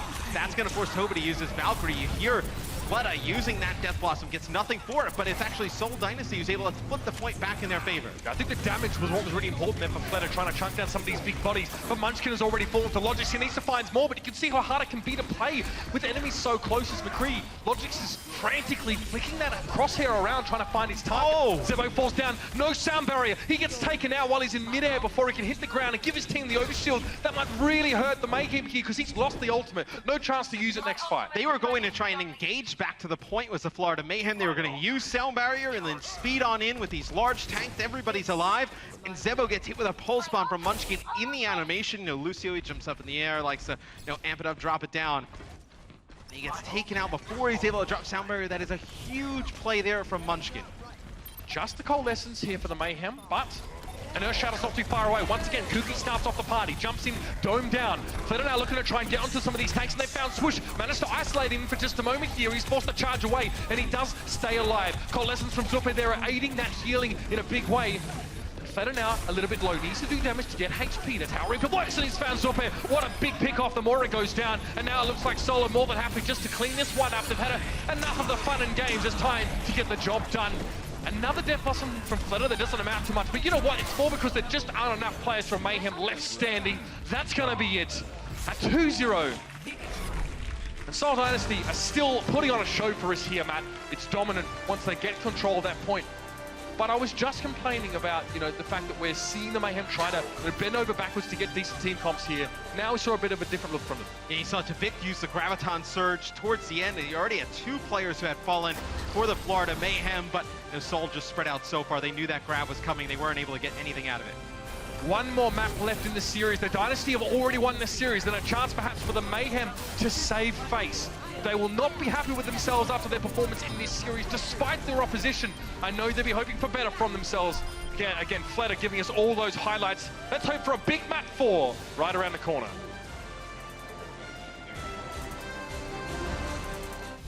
The Overwatch League is brought to you by Omen by HP and by Intel.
Florida Mayhem have been weighed, they've been measured, and they've been found wanting. This is the Overwatch League. It's not like a weekly tournament where you can sort of get away by doing crazy stuff here. Seoul can even take their foot off the gas a little bit and still show you up if you're not going to be ready. It's just as simple as that. Again, in all fairness, probably a little bit hard for Florida to expect to go up against this sort of particular lineup, but I don't think it really makes a huge difference now because they've got to sort their own issues before they worry about what the other enemy team's doing to them. Yeah, I think Florida just needs to get on the same page a little bit more. We've seen some progress from them going into our last map. They do have, I know, the capabilities of potentially stealing this one. There'll be no subs on either side. Obviously none for Florida, only 6 members on the roster. Nobody coming in from Seoul Dynasty. They'll go into the final map, Eichenwald, with the lineup they've been running for most of this series outside of Game 1, where we saw Guido play on the support role. No need for the subs here. Looks like they're happy with this particular setup now, and Eichenwald again. An interesting map, and also many of the players on Seoul Dynasty, by and large, were members of a particular Lunatic Hive roster that kind of developed this new way of defending on this particular map as well, which did use Orisa, did use Junkrat, and a few things like that. They got on that train pretty early on. They actually were also using Torbjorn, if I'm not mistaken. So if you see that, doesn't necessarily mean they are trolling, they might be, but my point is we've seen it from them before in Apex, of course, where things were just as serious as here. We see them run Torb a decent amount on Numbani on first point on defense, right? You'll have Toby play Torbjorn, they'll have Jaehong go and play Ana, and he's one of the best Anas, if not the best Ana in the world, able to just keep everybody up alive. Without any other terms of support. I mean, with Torb, with all the armor, you can kind of run him as like a little bit of a secondary support. A lot of damage comes out from the turret, but don't think we'll see it here on Eichenwald. No. Never know, but I mean, maybe you can see it here on first point. One thing I would have loved to have seen, and maybe there's still time to see that, is actually the Ana battle between Zupe and Jaehong, because while I think obviously Jaehong is widely regarded as the best Ana in the world, Zupe, that's kind of his specialty. It's one of the big reasons why, previously this team out of the Misfits name performed so well in contenders for Europe all those months ago. To start things off though, as we obviously take a fly through to the map, I mean, we might see some pretty intense fighting in that last room today. In our previous match, of course, it was quite the brawl in our Orange Bowl game for the week there, especially in those closer quarters. Seoul on the defense here, it's probably nothing crazy. I do think that the defensive Pharah is quite interesting. Just sort of be playing here on this map, but Flat has shown he can do it all. It's almost like if you were Seoul Dynasty and you wanted to play Junkrat, right? You can kind of swap out the tanks and you can play the Junkrat. I know maybe you play like Orisa and you play Diva, maybe you play Ryan and Zarya, you play like a Junkrat. I feel like you put Fleta on Pharah and he can obviously counter the other Pharah that you expect to come out from Tavik, but it's also kind of like the same thing with the Junkrat with a little bit more mobility with this comp where you can just keep spamming the choke with rockets. Again, you still need to be careful if the enemy team wants to run something. Attacking Widowmaker, which we have sort of seen in Logic's, you can see him grappling up very quickly and taking a shot. Unclear to know if he really had a target in his sights, so he was just firing the warning shots here, but again, Florida trying to get a bit of an idea of what Seoul are going to be running here. This Pharah might confuse him a little bit. We'll see what Swoosh can find. Yeah, I think they were actually trying to get a pick on the Fleta there early because you had Manitin playing Ana and you had Logix playing the Widow, so they were going to try and get one shot from the Ana into Fleta and then maybe the jump shot from Logix into Fleta, you would have been able to take him out. Swoosh again, this is quite passive. He's not really committing to these fights. He almost gets Toby there. The damage was almost available, and there it is. Finally, Zevasai actually, I think, pulls out a Caduceus Blaster and gets the finish. So both teams have lost supports, but Seoul have lost the Mercy at this stage. This means that Tavik potentially has an advantage in that 1v1 against Fleta, but that may not even be enough in itself. I mean, both of the Pharahs in this type of situation, you can use the buildings for some great cover, right? And just kind of, duck around them. Wait until you have enough fuel in the tank, just kind of go over the top. Use the big jump shift ability to really get high over these walls. You see Tavik, they're just trying to put a lot of damage down towards the point. Has to be careful though.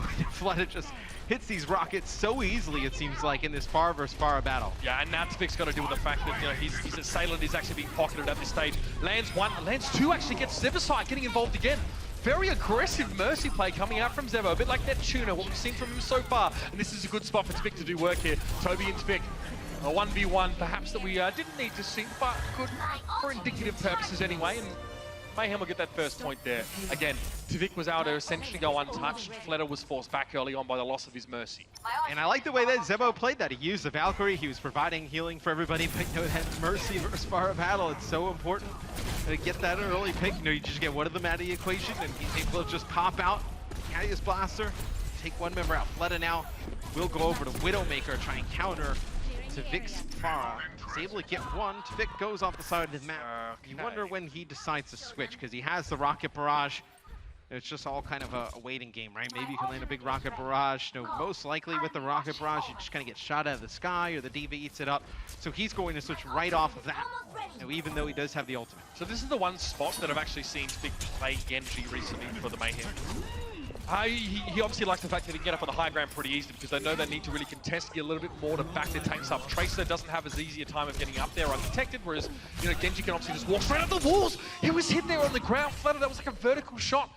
The extra damage was going to be there, and the Mayhem is stumped. The dive comes in from the Florida Mayhem. Kuki and Munchkin just go on the flank. You see where Kuki is there on the Winston. He just jumps right over that wall, and Munchkin just darts in through the door. And they just take out both supports from Florida. And, you know, the supports just left alone at that moment in time, right? There's not much they can do against the Winston Tracer combo. Fleta, actually, that's a slightly more passive angle on that Widowmaker. Instead of playing the front field, he's playing off to the side. But look at this Transcendence getting forced out so early by the Mayhem. Yeah, Seoul the Mayhem. Yeah, Seoul does the same play. They jump Kuki right over the top. Munchkin comes in as well. They end up forcing that Transcendence out quite early. Now, Toby using the Valkyrie, he's able to get one. Fleta playing in a very different spot here with the Widowmaker. Somehow still alive. Just now he's got to get out. How is he alive? That's what's supposed to happen. He just swan dived straight over the edge, head first into what will normally be certain death, but it looks like the Mayhem are so busy dealing with the other threats that Fleta can just, you know, jump himself over the edge and try and... Okay, he's just trying to fill up a montage here, I think. Just play overtly aggressive. Honestly, the Mayhem probably aren't going to expect that kind of play. I'll be ready for it. But still, it's weird. It's weird. And towards the end of the fight, they do get a D-Mech on the Zephyr, but this is the position that Munchkin's playing, and then now we're talking about Kuki just jumping right over the top. Okay, so there's going to be Zephyr. He will fall. You're going to get the res there from Toby, so you get a D-Mech out of the equation. You get the mech right back up. Zebo in a very difficult spot here using Valkyrie. Anytime you're in that close quarters, and you give it an easy line of sight for Tracer to be able to pick you off. Again, he's ducking in and out of cover, though, because he gets his out-of-combat regeneration instantly, so he can sort of avoid getting sort of picked off. Fleta needs to headshot him or hit consistent body shots. It's almost impossible to headshot that Valkyrie, by the way. Fleta, what are you doing there, son? He gets a little bit caught up, tries to get a grapple over that slanted piece of masonry and gets caught. Yeah, some nice movement there from Zebo, able to stay alive during that Valkyrie. I guess you kind of have two options, right? You kind of go out into the open, you know, you don't play in that close quarter area where Munch could potentially hit a pulse bomb, right? You hit on the one teammate, you know, you get blown up. And no, stay safe from Fleta on the Widowmaker. I think that's kind of the play there. Really interested to see what Seoul's explanation for this kind of playstyle is later on. I'm sure they'll be very polite, as they always are, but it hasn't made a lot of sense thus far. However, Twix got a Dragon Blade here. They've lost Swoosh to Fleta, who switched over towards the McCree, something a bit different. A self-destruct is so devastating this part of the map. There's very minimal cover from that kind of placement. The Transcendence from Zorbe comes in far too late. They've lost Zebo and Maniton. It's already a lost fight. You've committed a trans to that one. It's not going to pay off at all. And now Seoul Dynasty, they have both support ults to deal with this Dragon Blade coming in from Tavik. So, you know, that Transcendence would have been huge, right? I mean, maybe you kind of extend that fight. You force Seoul to invest some support ultimates in the next fight as well.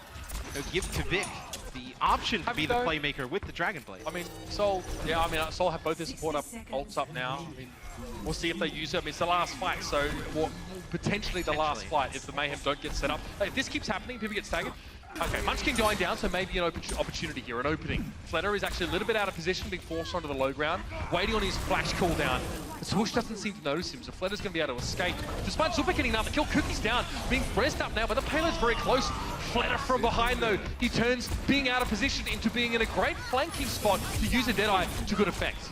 The card is still being contested here by Seoul Dynasty. Fleta just trying to work his way back. He was able to kill Tavik. Tavik using that Dragon Blade has Logix right in his face. Looks like Toby may be the last one alive here for Seoul Dynasty. It'll be the Florida Mayhem pushing the payload, taking point B.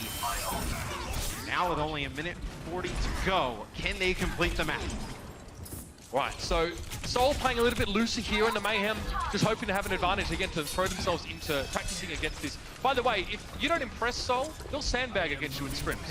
They won't give you their all in scrims if they don't think that you can force them to. So for the Mayhem here, they really want to continue to test their mettle against the Seoul, you know, that they might not normally get outside of this kind of match scenario. See the Transcendence coming in from Jaehong, just as the push comes through here from Seoul Dynasty, just forcing Florida to back all the way out. It's going to be very difficult now for them to work their way on in through this choke. now that Seoul Dynasty has control of it. At least for the Florida Mayhem, Tvik getting very close to his Dragon Blade. You can have the Dragon Blade plus Transcendence here to lead on through. And with this choke being so difficult to get through, that's why you see the Ryan Zarya combination come out. Very much more of a brute force option. Not exactly with the subtlety of perhaps that dive composition. Kuking in the backline, what's he looking for? He's forced the transit of Supe already.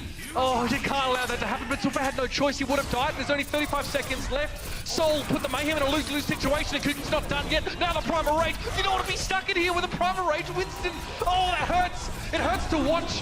Swoosh and Sebo are going to go down, and Kuking just cackling his way all the way to the bank, in fact. That is going to be the Mayhem having the floor wiped with them. And they're going to have one push map, but they don't have the time to set up for it properly. They've got to go now. Once Tvik uses that Dragon Blade, he's so low HP, they jump right on his Zippe. They use the Transcendence. They got to go. Only 7 seconds left. Not a lot of time to put your shield up here. Maybe Logix can get a touch onto the point. It's Florida. 1 second left. They will get the contest. Swoosh getting buried here. Manatin's desperately trying to get some charge because he's had to run to the fight. He has them now to poke back and forth to build up that particle beam. Yet, and again, he's a long way away from a Graviton Surge. Swoosh is down, but Bresley's going to be brought back here by Zebasai. Manatin now peeling for his backline, but the damage has already been done. They're very, very looking worse for wear, at least at this stage. And Manatin can't get any charge right now. You can see he's probably feeling like he can't get a lot of damage done. And Zupe now goes for the Transcendence. Yeah, there was a lot of healing coming in from Seoul Dynasty. They had their Valkyrie and Transcendence up, but Florida Mayhem able to stay alive for just a short bit. They're actually forced off of the payload there. I believe Logix, just trying to dart around and gets forced off of it. I think you'll find it was maybe Zephyr actually just using a rocket boost to actually get that boop off. Logix was playing off towards the side, so I think it was Manatin was hoping just to get there. He'd be frustrated because he almost had that Graviton Surge. He could have built a decent push out of that. Yeah, because both supports, I know, had used both of their ults there for the Seoul Dynasty, so that grab could have been big. This hurts so much. Look at that, straight away trans. And Supe's not dumb. He knows he has. Look how weak Tvik gets there when he uses that Dragon Blade. It's so low. That's why he kind of went through that side room. They were only able to get one with it, and then Kugi just blocks any type of angle he would have had to come right back in. We should probably have this on at a later time at night if we're going to show this kind of footage. That is so nasty. Of course, and that's what you're going to do in that position. And the Mayhem have no choice. If they don't want to barrel straight in, which they probably should if they've got that Reinhardt, he can cover up a lot of that aperture, but if they want to work in towards a small side room in the way that they did, then they are going to be incredibly susceptible to any form of AoE damage, and Winston in the Rock'em Sock'em arena also counts in that regard. I did like how Florida looked with a little bit, of that Genji Tracer combination with Tvik on the Genji and Logix on the Tracer. I thought they were quite well. I think it makes it a little bit easier, potentially on Swoosh, right? To kind of, go after some of the targets. It allows Tvik on the Genji to get up to the high ground, roam a little bit more with Swoosh if you're going to have Logix go on these long flanks. I think it also gives Logix, far more efficacy if he's trying to jump into the back line. Tvik is going to be there with him. It's a shame that we sort of don't see them playing that full-on dive composition all the time, and Tvik doesn't. He said he prefers actually not to play. He actually referenced Dreamcasper as a player who's very, very good at making Genji work right now in a meta where Mercy's able to heal up Zenyatta so much that it can make dive very, very difficult. But he says even that style of flanking wide and being super patient can also be very risky and put you at a man disadvantage. He just thinks that Dreamcasper specifically as a player is very good at avoiding that occurring. So Florida on defense will go to the Risa and Roadhog as their tank combinations. Their hook and halt, great. And then you also have Tvik able to put down a ton of damage here on Junkrat. And when you get that hook and the halt combination, a lot of pressure on Logix though to deal with Fleta. Fleta could potentially come over the top, prove a lot of damage. You see right there, a nice boop. Just gets Manatin on the other side of that Orisa barrier. You see Toby went very low though. Logix is hitting a lot of shots right now. Even though we're looking at Fleta, you can see Toby's health bar on that same screen and he's being pressured heavily. We'll probably try and flank around the backside here and again, hope that someone like Munchkin's going to follow up and finish off the kills from this damage he's doing. Looking for Zevo early here. Just connect him into these shots. It's pretty darn hard to catch him with that Mercy. And Jae-Hong there got a little bit too big for his boots, playing that high ground in Tvik's face. Both Fleta and Tvik are one rocket away from going down there. Yeah, Tvik uses the mine and just jump right up into Jae-Hong's face, and then he's able to take him out. Fleta gets Tvik. Munchkin does fall, so not going to have. There it is. He's not going to have the Tracer there to finish off those kills. It's just a great combination when you have Farah putting damage up from above, then Tracer finishing the kills off. Oh, Zephyr tries to jump off the map. Madison says, come on back. Oh, there. We've seen that a few times before. So the holds from Orisa combined with the chain hook from Manatin is actually emerging as a good way of dealing with an enemy Pharah if you don't have hit scan pressure on the ground. Because you can guarantee a hook and most often a kill on enemy Pharah, even if she has concussive blast. Hook him and book him. And if you have a McCree on your team, it gives you even more potential to clean her up. So, you know, if you're Flatter, you need to respect getting caught in a hole, which means you need to stay relatively high altitude. Oh, that is sick. As you see, it's going to be Flutter using that rocket barrage. Toby uses the Valkyrie. It'll be a Deadeye that comes out. Logix takes out Toby during Valkyrie. Zippe using the Transcendence. Logix just popping off here on the McCree, hitting a ton of shots. I wonder when we see potentially a switch off of this power play from the Seoul Dynasty. Well, to be fair, Flatter doesn't want to hover too low as it is, right? He knew he had to go aggressive there for a barrage. There's no point doing it from up on high, but he knows if he gets too low, he's going to get caught from a Halt and chain hook combo anyway. So he probably feels okay. If you have a pocketed Pharah up high, a McCree's probably not going to be able to kill her unless he gets 3 consecutive headshots at extreme range, which is not easy to do. And you also lost Jaehong at the beginning of that fight. It was Swoosh with a Halt and then a hook from Manitin that drew him in close. Right, so he's got 100% hook accuracy again. Most of them, he's not hooking unless there's a Halt being used. So it's kind of hard to miss those. And then it's also just the threat of the hook, right? Knowing the hook is available inside the Seoul Dynasty. It'll be Transcendence for Seoul. It'll be the Valkyrie coming out from the Florida Mayhem. It's Florida looks to be holding on to the point here. See Toby, he will fall, get shot out of the sky. Florida has done a tremendous job here on defense. Just a minute to go for Seoul. Now you see Florida switch things up. He'll go off of Pharah. He will now play Genji. Jaehong will go over to Ana here. Okay, now is there necessarily like a great reason for this? You're playing up against an Orisa, so you need to be careful. If your front line dives in behind that Orisa shield, you can't heal them. Or Jaehong can't heal them as Ana right now, so he needs to be very judicious about how he, where he positions himself. He needs to be off towards the side. He needs to try and get those biotic grenades either out before the shield goes in, or he needs to work around it. He doesn't have a ghillie suit, Jaehong. That's not quite the same thing, my dude. Oh, there it is! Oh, that hurts so much! He gets a biotic grenade in, he finds the gap between the shield and the wall. Kuki now using the Primal Rage. Stuck here for just a few seconds, but the dive comes on through. Florida, they were great at the beginning of this defense. They fall apart at the end once Seoul makes some changes. It'll be Seoul taking point A and locking the payload. Stop the payload. Ouch. That is so nasty. And again, it's just perfectly placed that. Right, and how good is it, by the way, when you've got, a Tracer who's normally trying to finish off the damage from the Pharah. Now you have a biotic grenade thrown in, a Pharah to rain rockets down, and then a Tracer to finish off those kills if needed. It's like the beefed up version of that 1-2 punch. It's even better at that point there. They had Flutter on Genji there, so they're just diving on in. Everybody gets the effects, on the positive side for Seoul Dynasty with the biotic grenade.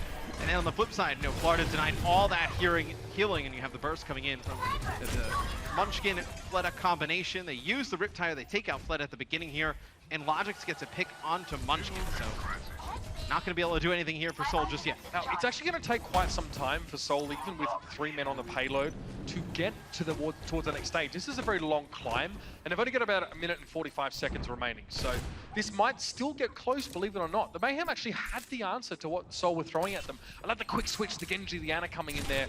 Love that we see these moments of brilliance from Seoul.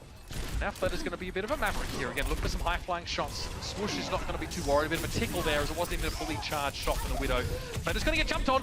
Just gets away to the health pack, but he's going to be pursued here. Swoosh is going deep for these kills. He thinks twice about it, though. Yeah, Zephyr and Munchkin were able to force out that Transcendence, so coming through that backside of the castle. Munchkin still working behind enemy lines. Toby gets a res right in the middle of the street on the Kuki. See, it's just going to be the all-out assault here from Seoul Dynasty. They get Zippe low. They take him out. Players falling here for the Florida Mayhem. Coming into the next fight, though, for Florida, you will have your Valkyrie. You'll have Valkyrie plus Deadeye. Seoul Dynasty have both support ultimates.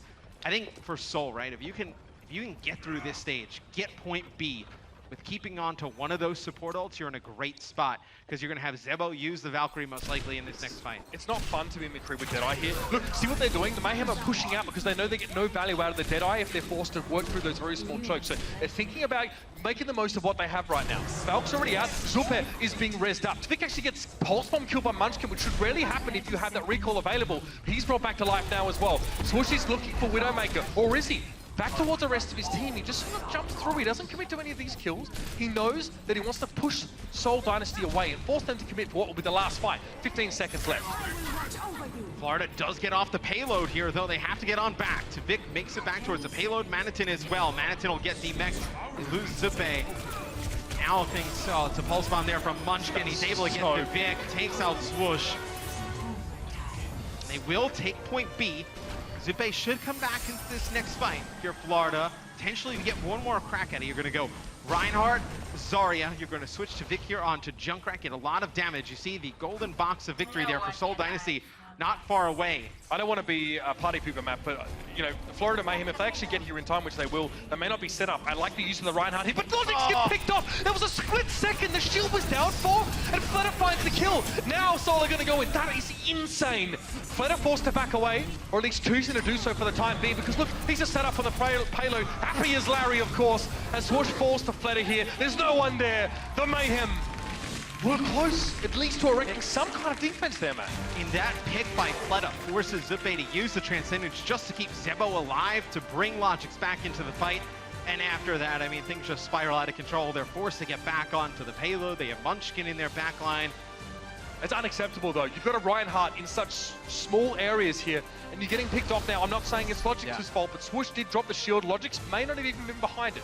One of those two is true, regardless. Seoul are so good at identifying those small opportunities and just completely exacerbating them into these one-man situations of winning team fights. Kuki had a great map. It's great to see a different look for the Seoul Dynasty here, but that's all.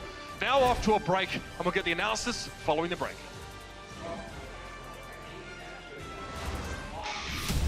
The Overwatch League is brought to you by Intel and Omen by HP.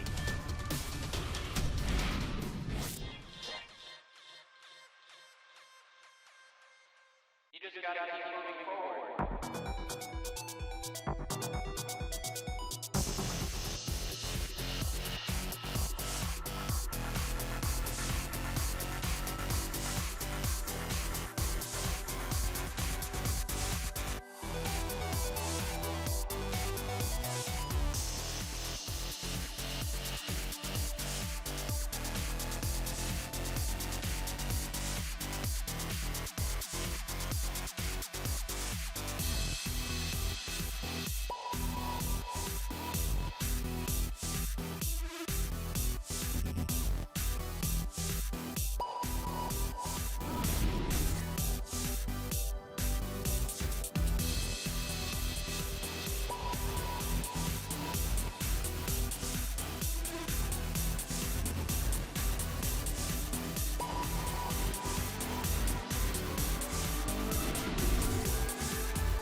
And we're back here once more, and I'm now joined by no other than Ryu Jae-hong from Seoul Dynasty.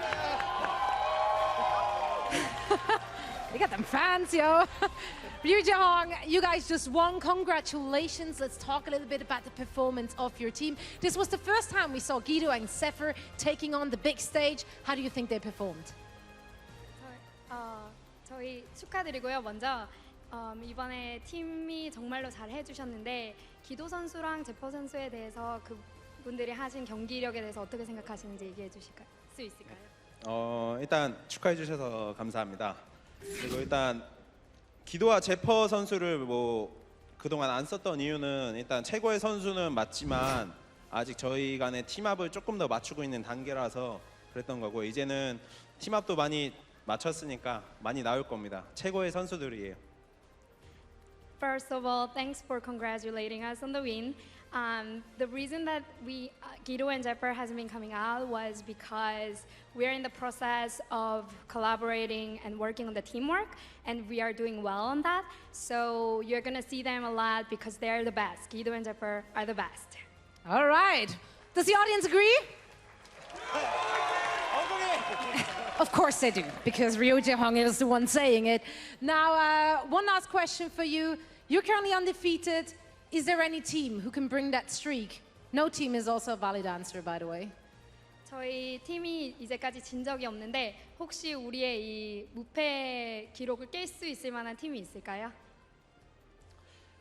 개인적으로 없다고 생각하는데 근데 조금 휴스턴 팀이 걸리네요. Personally, I don't think anyone can defeat us, but Houston is really good. So, all right. Well, that was Ryu Jae-hong from Seoul Dynasty. Very convinced that they can continue their winning streak. And now let's break down the game we just saw on our analyst desk. Thank you so much, Zoe. Wow, Ryu Jae-hong giving Houston a shout out. This team's 0-2. We're about to see them in our next matchup where we'll have plenty of time to discuss it. But for now, let's break down the action we just saw as Seoul comes out over top of Florida Mayhem 4-0. Welcome back, everybody. I'm Chris Puckett with Bren and Sideshow. And let's start here with Oasis. We knew coming into halftime, morale has to be low for Florida. You had so many opportunities on Horizon, but it was Seoul that walked away with the map victory. They came into Oasis, and we got a little bit of a treat with the Farah battles. What did we see as this map started to develop? Yeah, Oasis is historically a pretty good map for Florida Mayhem because Tvik is so excellent at the Farah, but he got a masterclass coming out from Fleda here.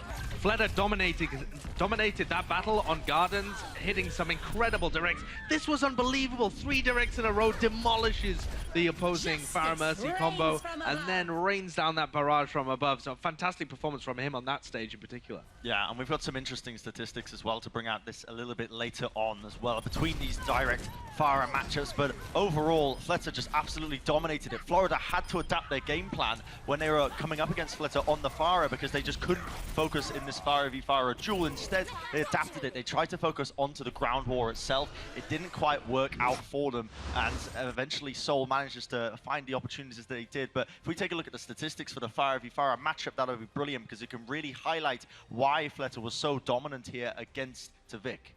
What did you see? Was it just direct shots that were landing for Fleta? What's kind of the difference when you're watching the Farah match for some of our new viewers?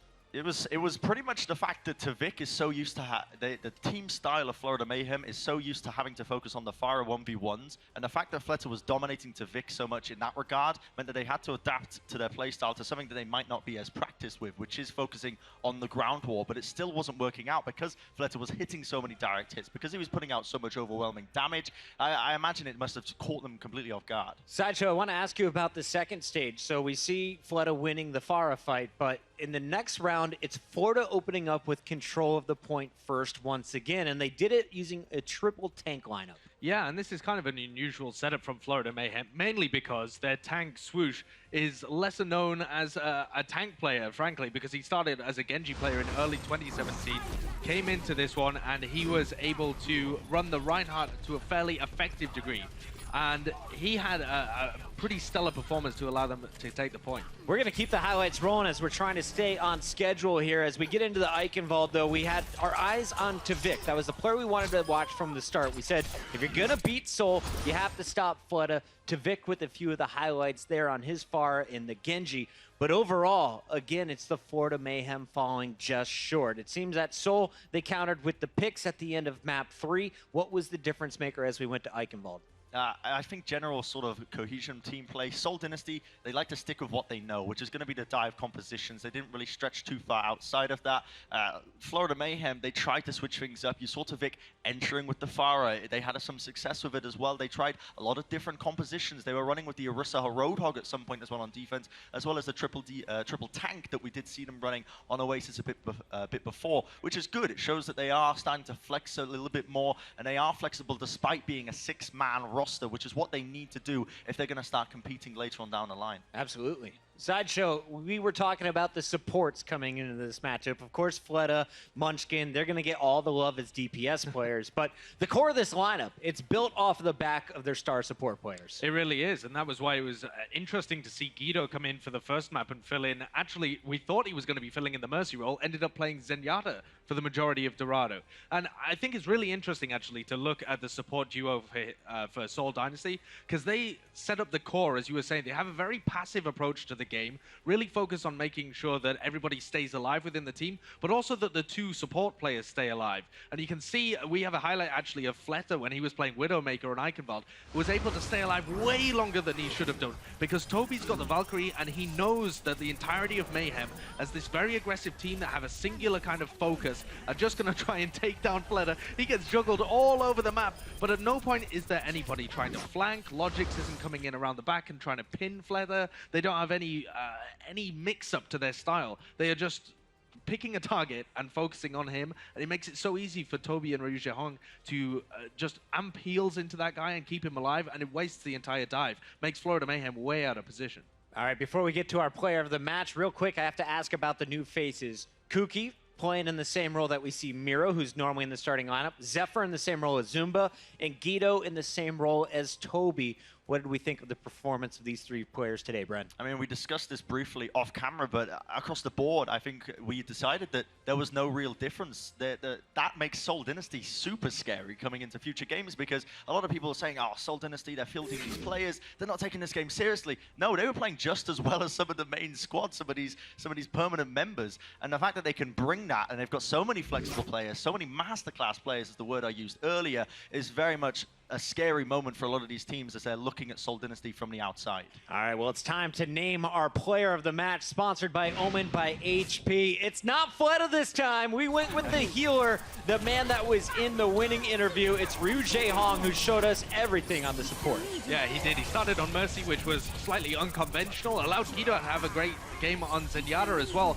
But Jaehong has been a player who's just had fantastic performances all time round, and this Zenyatta play here, as he just dunks on a couple of players from Florida Mayhem. He can play almost any of these supports. We saw him with a big clutch here on Horizon. We saw him with a huge clutch on Ana, actually, on Eichenwald. With this perfectly timed biotic nade to be able to take point A with only 30 seconds on the clock.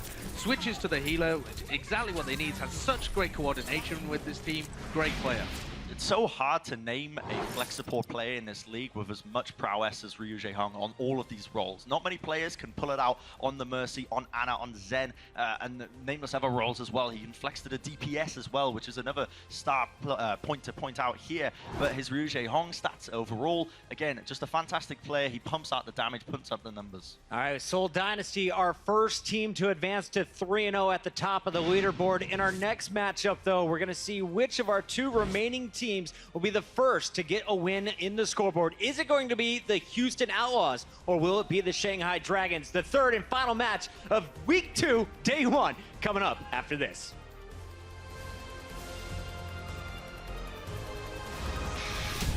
The Overwatch League is brought to you by Intel and Omen by HP.